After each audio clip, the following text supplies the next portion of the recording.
Good afternoon. We will call this meeting to order at 12:14. Welcome to the Governance Committee meeting of the JPS Board of Managers. First round of business here. Are there any citizens wishing to address the committee? There are none. Secondly, we'll move for approval of the minutes from October 26th, 2017. I know it's been a while since we've met. Your minutes are attached in the board portal, and we're available for you to review any changes or amendments. Move approval of the minutes. Second. Approval by Mr. Bose and a second by Dr. Weber. All in favor? Aye. And any opposed? Thank you. The minutes are approved. I don't have much to report as far as committee chair report. We'll get down to the bottom line of this thing. Some exciting updates with our ERM as we go from implementation to our ongoing maintenance portion of that. So, Ron, if you want to come ahead and begin your ERM update, I will let everyone know, excuse me, that we will have an executive session once we are complete with these updates. All right. Go ahead, Ron. Thanks. Thank you. Let's see if I can get this going here. Okay. So, I know it's been a while since we've met, but there are some good things that we have done in the ERM front, and you'll be hearing a couple of new updates today. What I wanted to start with was to talk about, in the past, you've seen these chevrons up top of this slide, which I've been presenting as how we've been progressing and implementing our ERM program since I've started. What I wanted to do today was mark this as a milestone, and that we've completed our initial implementation of the ERM program, and now we're moving into ongoing risk management. What you've seen over the last several meetings is several of these risk summaries for these top 10 that we've identified a couple years ago. Today you will see the last two of those, and then I'll talk a little bit about what this means going forward, but also get your input into if there's additional risk areas that we possibly want to add from an ERM perspective. Before I move off the slide, a few key accomplishments since our last meeting. We have transitioned, as I mentioned, these top 10 ERM risks to the executive owners related to their respective areas. We've linked the organizational goals, which you've seen through the AIP and some other metrics, to these risks. So each of these top 10 have goals that they're linked to. We've implemented, as I've mentioned before, software to automate the ERM process, which is called the GRC software.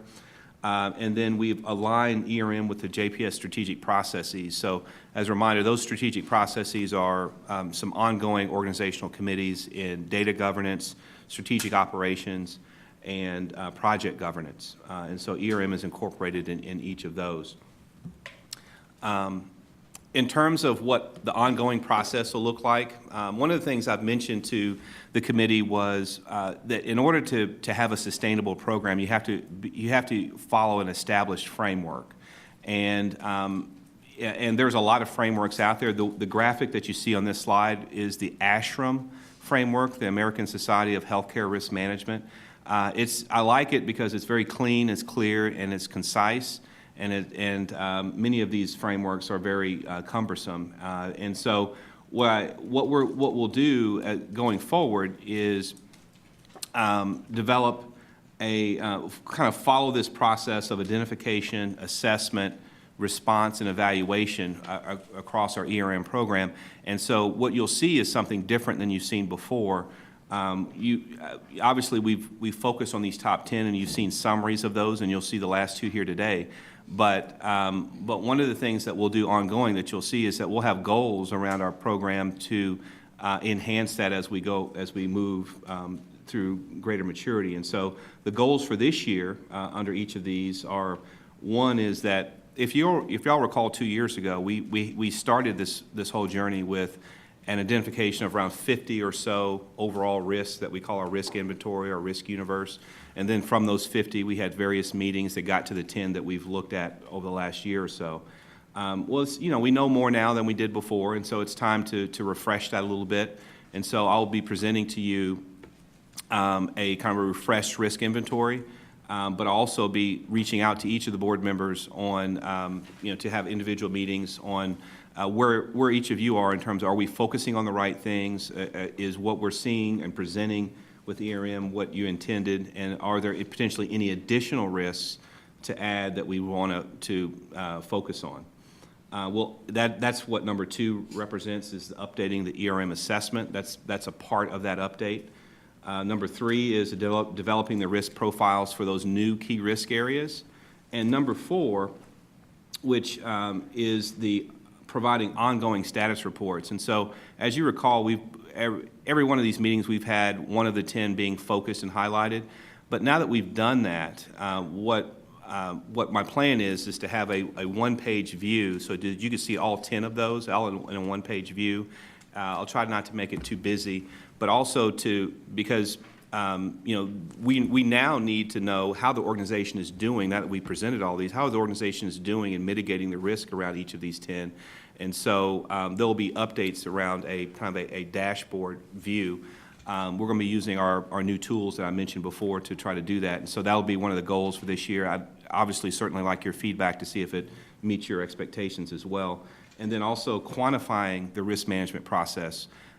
This, I will tell you, is the hardest part of this whole program, is quantification, because at the end of the day, you can have a lot of good discussion around, here's what our risks are, here are the things that we're doing, but what specific impact is those having, either in financially, process improvement, savings, those kinds of things. And sometimes some of these don't lend themselves to quantification, but the literature suggests that, to get to a more mature program, we have to get toward how can we quantify our progress that we're making in risk management. And so that'll be kind of the next step of this. So I'm going to stop there. Is there any questions on that? I have a question on, as we looked at our risks last year, and some of the things that happened, did they fall into the risk categories that we had identified? Some of the things that happened. Yeah. I mean, we had a risk assessment, and we identified some different risk. And then we had, over the year, we had some situations. Did they correspond to the risk? I see what you're saying. Or we haven't correlated that back? Yeah, well, you're right. That's a good point. There are events that occurred this past year that some correlated directly to the top 10.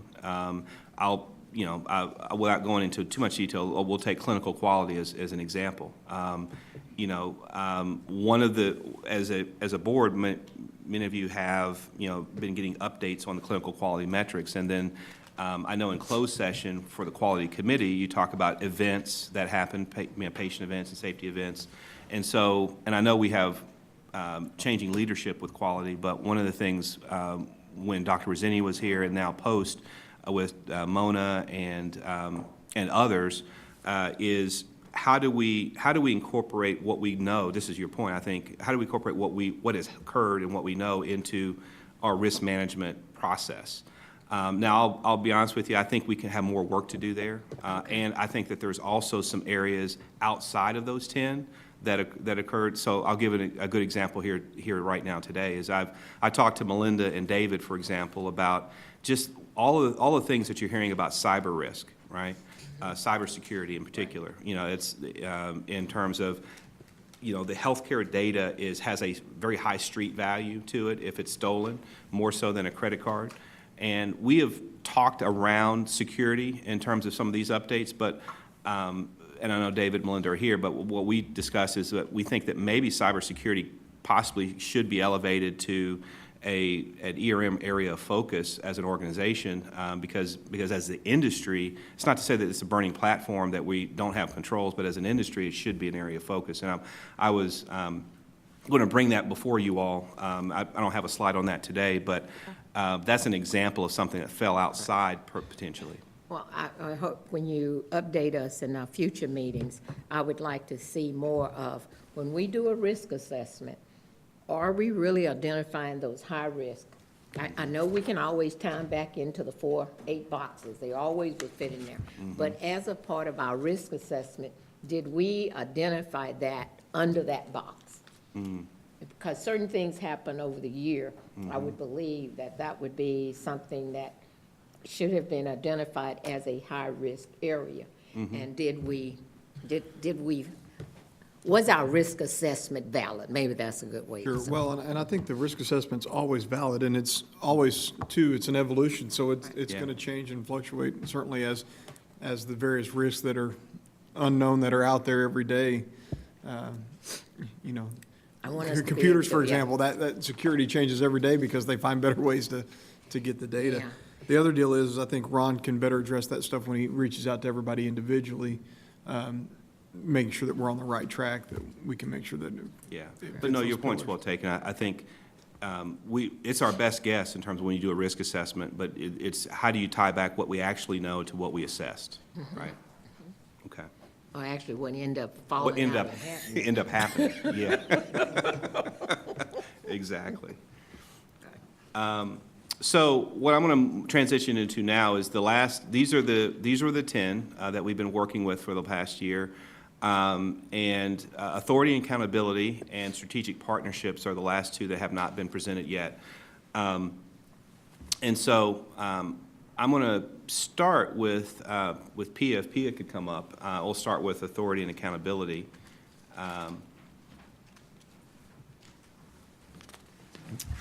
And as a reminder, this area of risk in the JPS vernacular, you know, is kind of around owning it, you know, within our 3 rules, and relating to how we as a workforce, you know, are accepting proper levels of authority and accountability, how we don't take unnecessary or unacceptable, as is in the definition, compliance or business risks, and how do we hold members accountable for when those situations occur. So I'm going to turn it over to Peter to touch on a few items. Yes, thank you. So when we look at the people pillar and we think about this risk, this is something that we do want to think about, our human capital being one of our biggest assets in the organization, and how do we ensure that with our team members, with our leaders and our providers, that we are holding them accountable to be able to have high performance for the organization, to be able to execute on key strategies. So when we look at that and we think about those things, when we looked at the strategies to make sure that they align appropriately with the people pillars, a couple of things that we identify in those strategies was, number one, was promotion of the JPS rules of the road. And our organization is very clear of that, and that is part of our performance management system that we constantly communicate to our employees. And this is something that is discussed in that onboarding process, and is also part of the 30, 60, and 90-day meetings that leaders should be holding and continuing to do with their leaders until the one-year evaluation as well.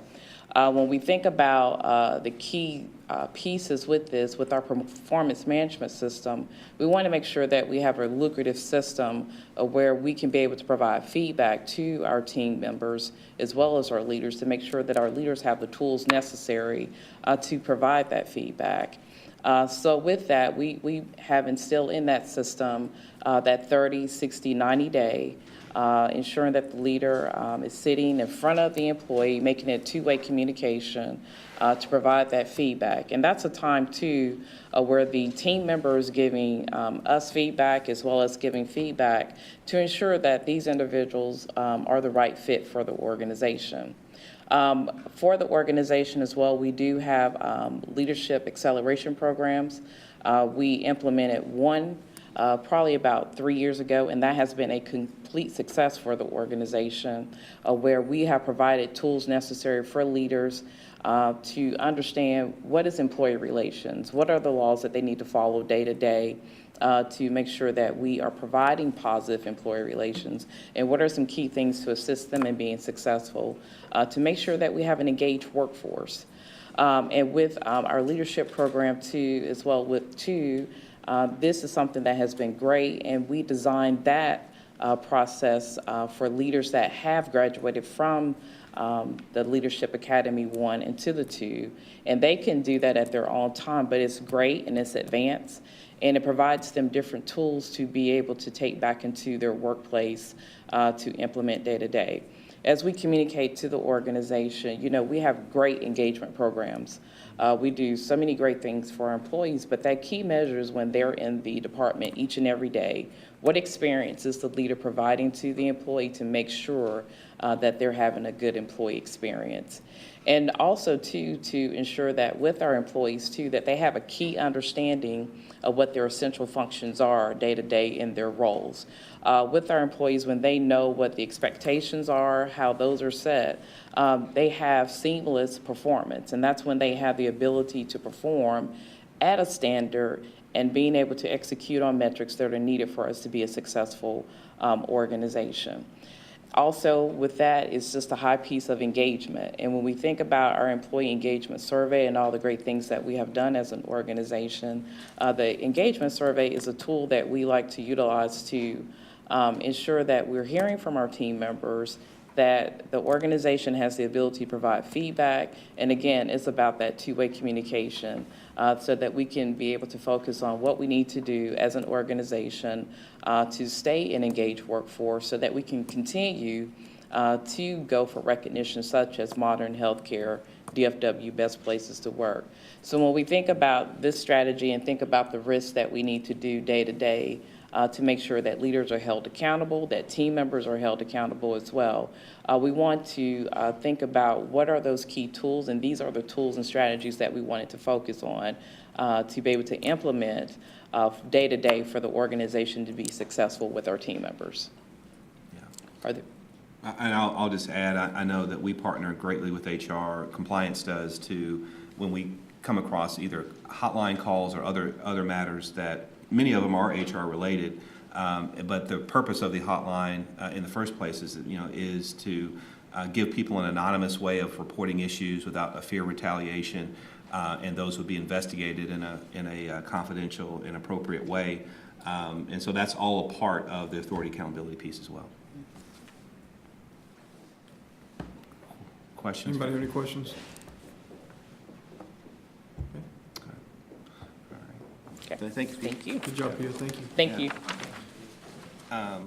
We'll now transition to the strategic partnerships area. I know Robert's not here. I don't know if Scott or Bill, if you want to say a few words on this one, or you want me to summarize it for you? Okay. Bill wasn't jumping up and Scott said, you're fine. Okay. I'm good. Okay. Well, in this area, we look at who are our strategic partners to JPS. As you recall, when we picked this one, this is one of the only 10 that is in the strategic risk area. All the others fit within one of the pillars specifically, and so, which is the reason why we have Robert and Bill as the risk owners for this one. But this one deals with the risk of loss of our strategic partners, or adverse relationships more like, with our strategic partners. And so as you look at this particular one, it's how do we fulfill our mission to partner with the population health, for example, for Tarrant County. So when we looked at these particular risks, we looked at various inputs, and I'll talk a little bit about it. We looked at the CHNA work that's being done, the community needs assessment that JPS has done, the partners that were identified in the Blue Ribbon Commission work that was done, and as well as what our known partners are, whether it be academic partners with UNT, TCU, and others, as well as residency programs and others. And so what we tried to do here was list these risks in terms of not necessarily listing individual partners, but listing the what could go wrong statements if we didn't maintain adequate relationships with those various partners, which includes our physicians and our physician organizations, where number 4, where it says challenges to attract and retain healthcare talent for Tarrant County, including residents and other learners. As you've heard in other presentations, the challenge of getting residents to stay and practice here after they finish their residency programs, and that being a risk. The The other area I would point out is something probably a little less thought of, but the potential lack of support for our legislative agenda and community and political leaders. And so, while we're not, it's important for to tell the JPS story to obviously our county commissioners, to you as board members, but also whether it relates to 340B, which I'll talk a little bit about in the compliance update. That's a federal program. There was consideration about changing that program. What impact would that have on JPS, given that it's nearly, I think, $50 million impact on us and our patient population? So it's telling the JPS story to these key stakeholders to understand how it not only impacts JPS, but thereby our patients and patient populations. And so the last thing I would say is in terms of, well, what do you do to mitigate those types of risk? And so some of the things that we developed was, nurture effective relationships with those partners, obviously. Contract and employ physician groups that share our focus on quality and patient care. I think there's been a lot of discussion, I know about that in the quality committee as well. Develop a widespread community awareness of JPS contribution and services, that we are a key contributor to the Tarrant County community, and what is the story? How do we contribute to overall public health as well?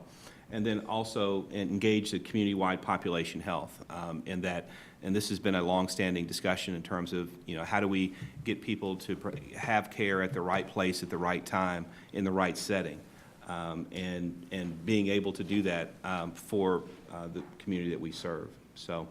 These are some initial thoughts. I know this one is of the ones is probably a little less concrete in terms of metrics, but I would argue is as important, if not more important than the others in terms of our focus and where we focus at JPS. So I hope I did a decent job of summarizing that on their behalf. I would like to add one of the risks of that is with some of the partners that we have contractual relationships with, when they are in the paper with UNT Health Science Centers has now paying back $13 million due to research funding.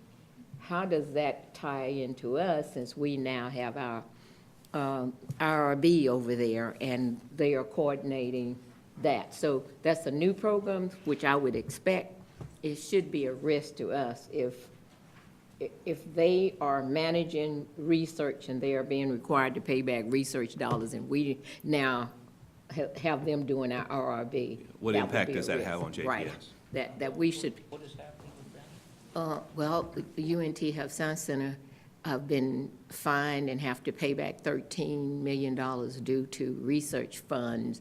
I think it's it was paperwork or something that they had. It was in the paper the other day. I missed it.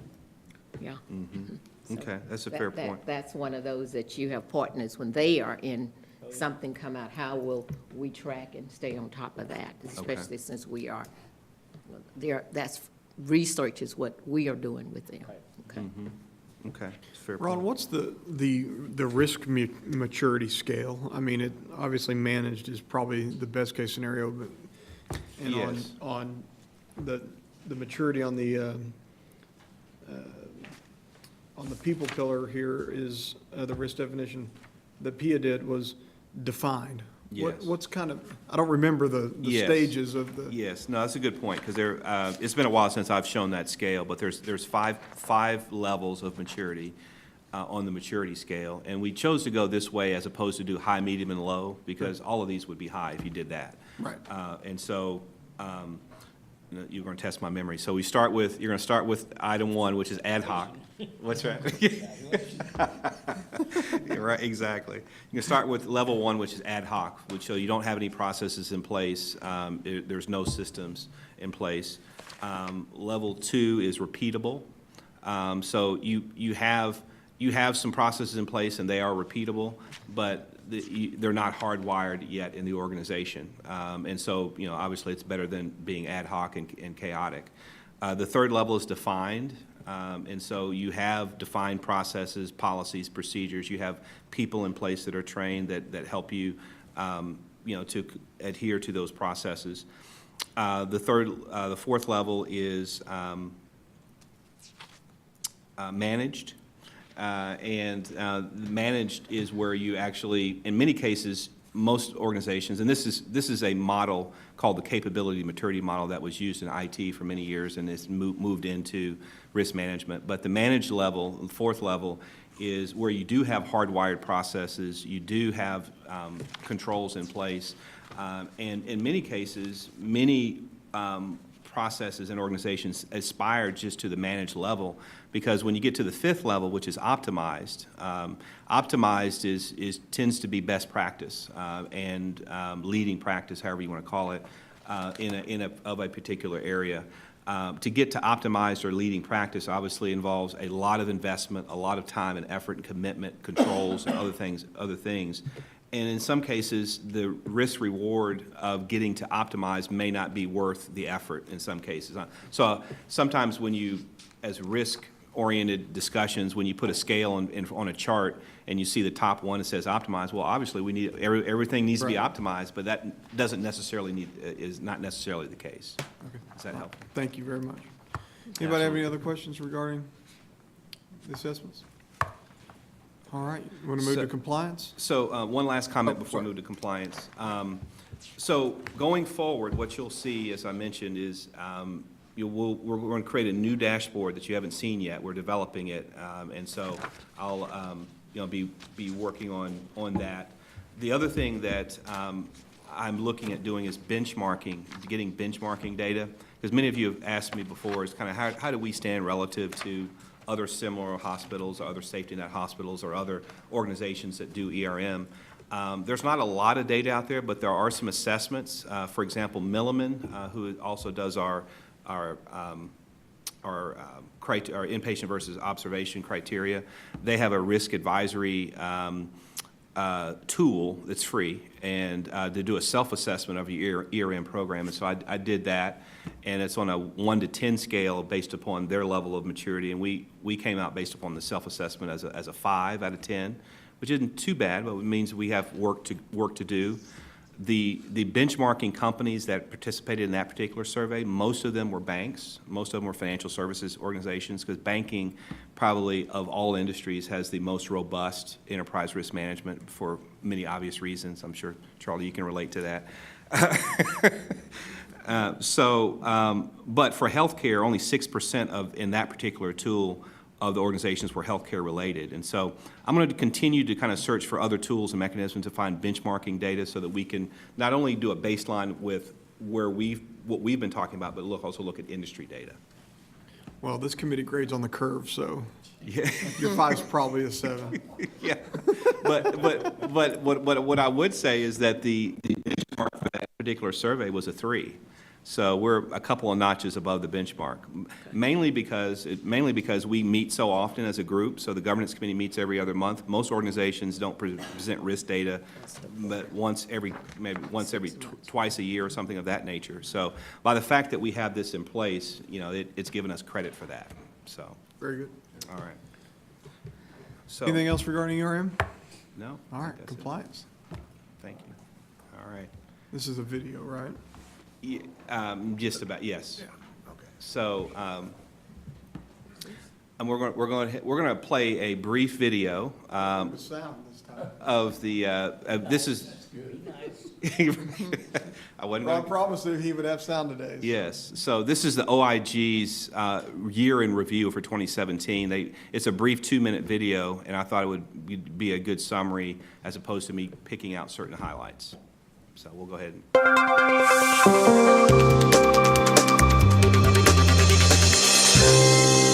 In fiscal year 2017, the HHS OIG reported 881 criminal actions, 826 civil actions, and more than $4 billion in expected recoveries. Let's look at some other highlights from this year. In May, eClinicalWorks, one of the nation's largest electronic health records vendors, agreed to pay $155 million as part of a settlement with the federal government. This resolved allegations that the company violated the False Claims Act by misrepresenting the capabilities of its software. It was the first civil settlement that OIG had with an electronic health records vendor. In July, OIG took part in the largest healthcare fraud takedown in history more than 400 defendants in 41 judicial districts were charged with participating in fraud schemes involving about $1.3 billion in false billings to Medicare and Medicaid. 350 OIG agents took part in this highly coordinated and data-driven effort. The day of the takedown, OIG released a data brief on opioids in Medicare Part D, highlighting concerns about extreme use and questionable prescribing. It presented data on beneficiaries receiving extreme amounts of opioids, and it also identified prescribers who had questionable opioid prescribing patterns. In August, OIG released an early alert to warn citizens of potential cases of patient neglect and abuse in skilled nursing facilities. These potential cases involve failure to provide necessary medical care to patients and even occurrences of physical abuse and sexual assault. Finally, OIG testified before Congress to discuss topics like health IT security, the Personal Care Services Program, and Medicare and Medicaid program integrity concerns. Stay connected with the HHS OIG by signing up for email updates and following us on Facebook, Twitter, LinkedIn, and YouTube.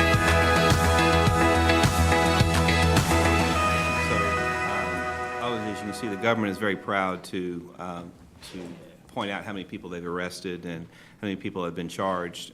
But this speaks to the reason why I chose to show this, speaks to the reason why you have a compliance program in the first place, and that is so that we're not in the paper or in the news of this nature.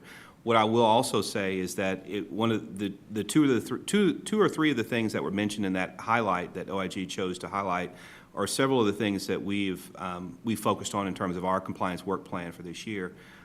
When they talked about opioid use, that's a national epidemic in terms of overprescribing.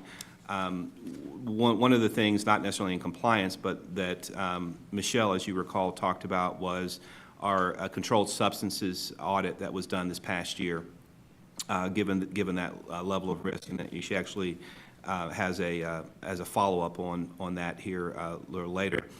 We also talked about the EMR and eClinical Works in terms of it getting fined $155 million for misrepresenting its electronic medical record.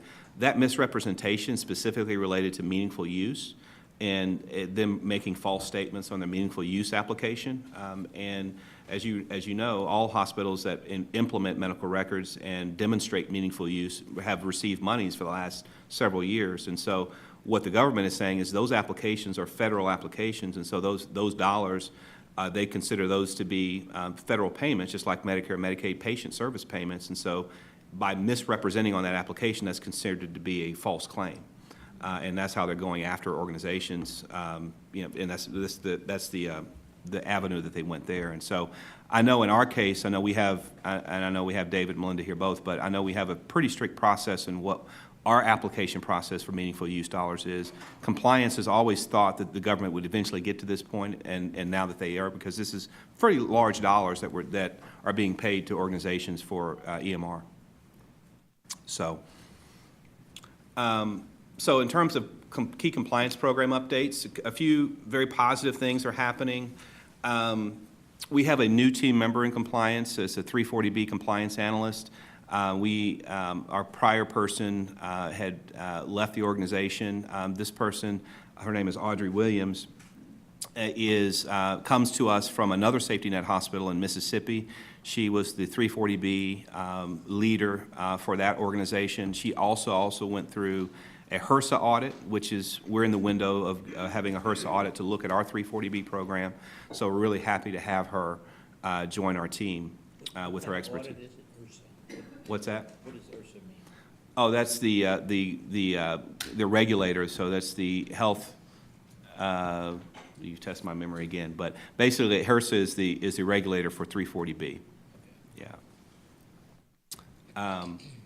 340B drug discount program mock audit. I've mentioned this before, but Poneman, who we've used with our Maxor pharmacy operation, was contracted to do a mock audit, so preparing for a HRSA audit. So they would stand in the shoes of the regulator to go through that process to prepare us for when the government audits our program. And so we just kicked that off on March we will kick that off on March the 13th. And so that process is underway, and it's great that we have Audrey to be here to help us with that as well. Yeah. Also have like compliance on the side for 340B also as well. So this is just not a layout. That's exactly right, yes. Yes, that's an excellent point. Yeah, Maxor has its own compliance feature as well, in addition to that. Annual conflict of interest, it's that time of year again, and everybody looks forward to that, to filling out their conflict of interest statements. Those are now every year, so those went out at the end of January and are due at the end of March, and they relate to all managers and above at JPS that have people, that lead people, as well as all physicians as well. And so the expectation is 100%. I don't have the percentage data, but I was looking very good last week. And we get the highest percentage of compliance in the first 2 weeks or 2 or 3 weeks that these go out. IMRT, which is a cancer treatment, specific cancer treatment. We're doing a billing audit on those particular procedures. This is on our compliance audit plan for this year, and the reason why it's on there is that these types of encounters are fairly complex. There have been known to be errors at other places around how we code, document, and bill for these types of encounters. And so, since it was a high-risk area from the OIG perspective, it's the reason why it's on our review. So this is just underway, and hopefully by the next governance meeting, we'll be able to give a report on that. And then last but certainly not least, I've been talking about this a lot to this group, but we are finally implemented with our HIPAA monitoring software, Maze Analytics. It gives us an ability, I think, to put JPS at least common practice in the area of HIPAA privacy monitoring, because most large organizations of our size have a tool like this. But what this gives us an ability to do on an automated, proactive way, we could see all accesses to the Epic medical record at any terminal across JPS, including clinics and anywhere else, with a one-day delay. It's not real time, but with a one-day delay from yesterday. And then based upon certain parameters, like, did people access their own record? Did they make edits to their own record? Did they access their neighbor's record? Did they access persons of interest or VIPs that we might see in the news, or other people, employees here, that type of thing? We can see that in a very much of a real-time way, and we can not only see that, but we can click down to see what level of the record that they accessed for each of those, and investigate each one of those, have that, and then have that put in an automated way. And so I know there's not too many things when you put the words compliance and exciting together, but this is especially when those guys show up with right. Bulletproof vests and guns. Right, exactly. But that's not too enthusiastic. But this really, I think, it protects JPS and gives us an ability, if reviewed, to be able to demonstrate that we have an active monitoring system of the privacy program. So that's a big step forward. What you will see related to this is dashboard reporting. I know in the portal, and I'll mention this, in the portal, you have your standard compliance dashboard that you've seen before that mainly deals with the ethics point cases. But I'm anticipating developing some new analytics to be able, so you'll be able to see at a high level what I just described from this software tool, so that you can, that you can get a sense of kind of our monitoring of that. Any questions? Questions regarding compliance, and the ethics points cases are in your portal. If you have any questions regarding those. Let's go ahead and, why don't we do the policies first? Policies? Yeah. Okay. So there are 2 policies for your consideration. As many of you know, since we had joint commission last week, the organization went through a process of making sure all of our, or certainly all of our critical policies were updated. And so there were policies that went through certain board committees that were out of normal order. And so since obviously Joint Commission is no longer, as we finished that, we can put all of these back in the normal committees that they would go in. So this first one is Privacy Policy 100, dealing with the confidentiality of healthcare information policy. This is our overarching privacy policy. Attached to that are, I believe, 16 or 17 specific, privacy procedures that are related to that. And so this was up for renewal for the 3-year renewal cycle. You can see the clean version in the red line of PRV 100, which is primarily grammatical. There wasn't any substantive changes to that. But General Counsel did review that, as well as all the associated procedures that are in the portal as well.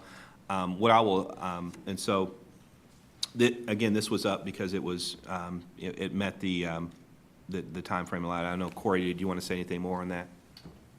Okay. All of the policies, everything that's listed, we only have one we need to approve. Is that it? Yes, Okay. because all the rest are there for your reference are procedures. Procedures. Now that I've read all those. Then I've got a couple quick. So you need approval of this actual policy? Yes. Then I'd make a motion we approve. All right, well, motion by Dr. Weber and a second by Chairman Powell. Sorry. Got a motion and a second? All in favor? Any opposed? And the motion passes. Okay. Bankers should probably have the most compliance. People looking at them. Especially that one.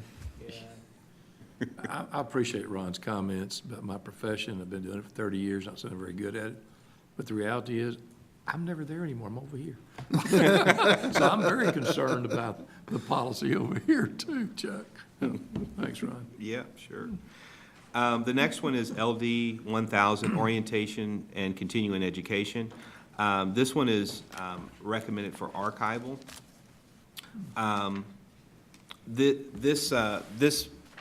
This particular policy just was out of date from what we are currently doing, and so we went through the review process and are suggesting this be archived. We have existing processes in place, that deal with orientation. As many of you know,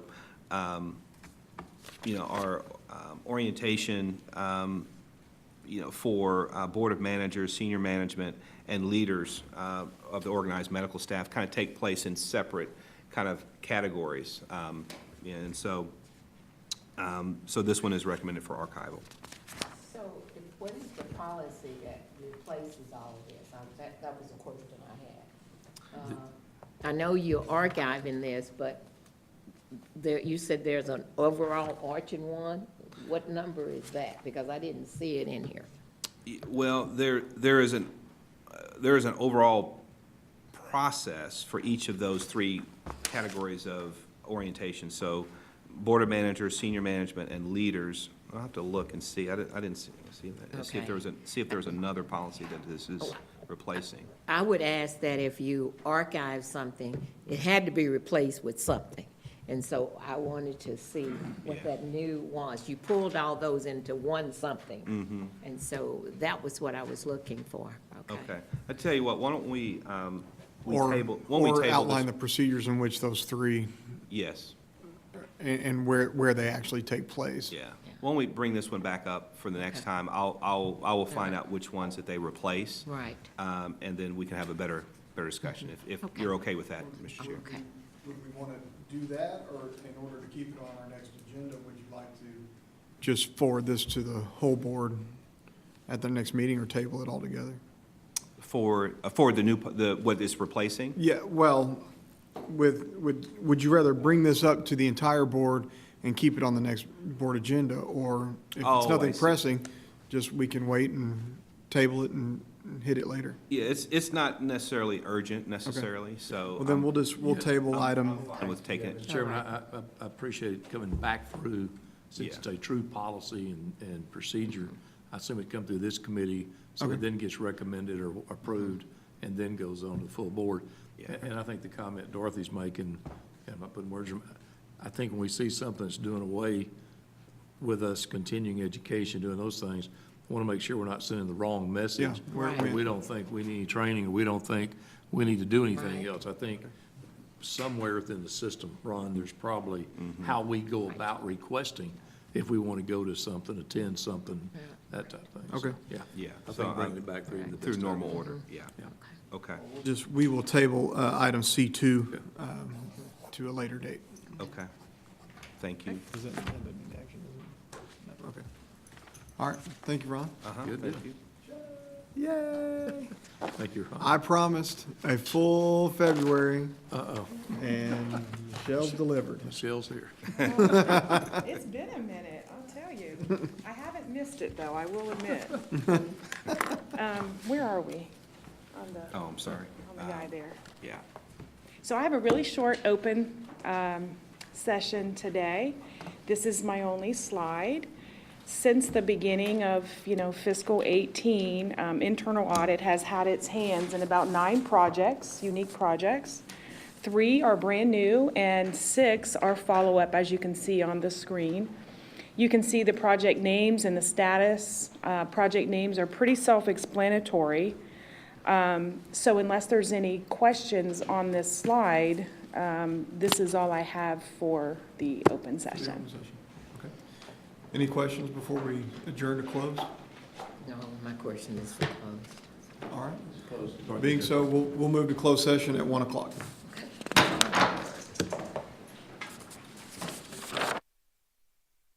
Sounds good. All right, are we, okay, there we go. It is 2:08. We will adjourn we will reconvene into open session, and being no further business, we will close.